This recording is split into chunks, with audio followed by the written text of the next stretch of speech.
Assalamualaikum warahmatullahi wabarakatuh. Jumpa lagi dengan saya Muhammad Razikin dari Fakultas Tarbiyah dan Keguruan Prodi Tadis Bahasa Inggris. Kali ini saya akan membahas tentang kuliah ingin jadi apa. Jadi ini bukan hal yang tabu bagi kita sebagai calon mahasiswa baru mau kuliah dimanapun ya.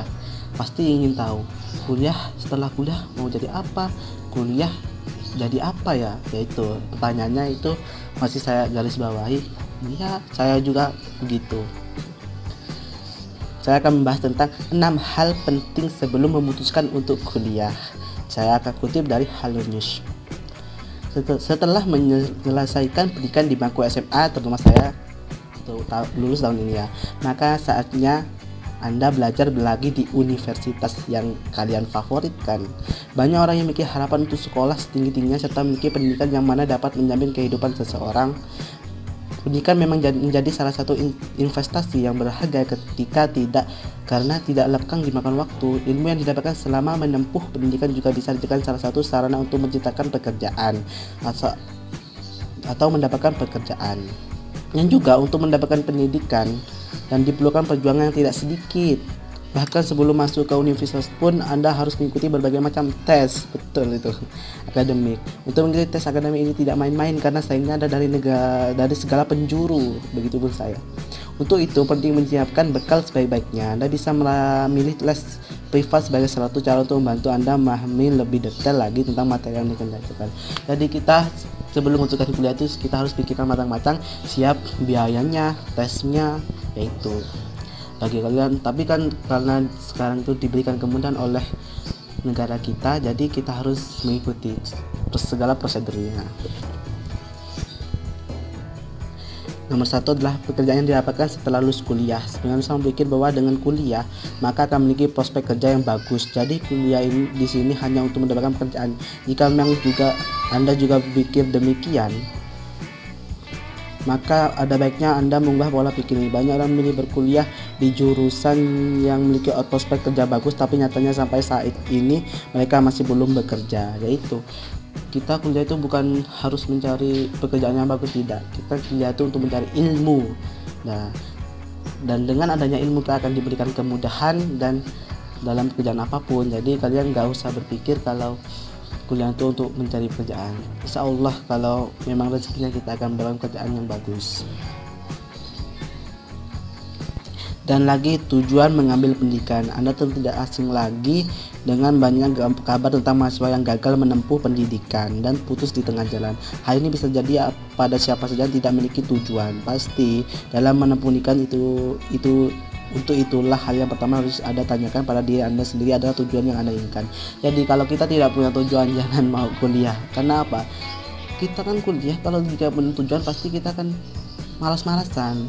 Tapi kalau kita punya tujuan, kita harus ini. Insya Allah kita akan diberikan jalan dan kemudahan. Oke. Lagi, dasar memilih jurusan. Setiap jurusan memiliki tingkat kesulitan masing-masing. Ketika Anda berpikir untuk mengambil jurusan bahasa karena berpikir itu mudah, maka tidak benar. Setiap jurusan memiliki standar dan kesulitan masing-masing. Maka dari itu kita jangan langsung pilih jurusan, kita pikir matang-matang di mana kelebihan dan minat kita. Jadi bagi kalian saya sarankan pilihannya ya harus dipilih-pilih aja ya. Lagi ya, berdoa. Dalam hidup ini ada tentu memiliki keyakinan pada Sang Pencipta. Untuk itulah jangan lupa berdoa pada Sang Hali agar apa yang Anda lakukan diberi kemudahan.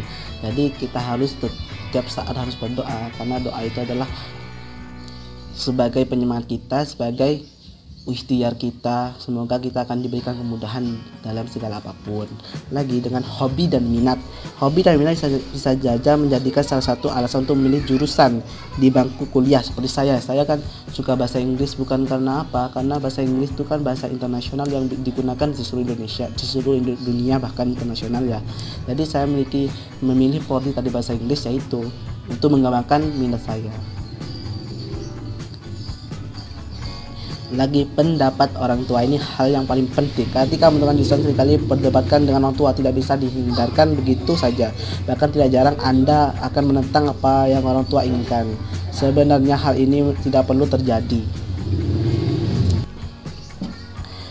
Bahkan tidak jarang akan menentang apa yang orang tua inginkan. Sebenarnya hal ini tidak perlu terjadi. Orang tua selalu memiliki pengetahuan yang jelas, sudut pandang yang berbeda dengan jurusan dalam perkuliahan.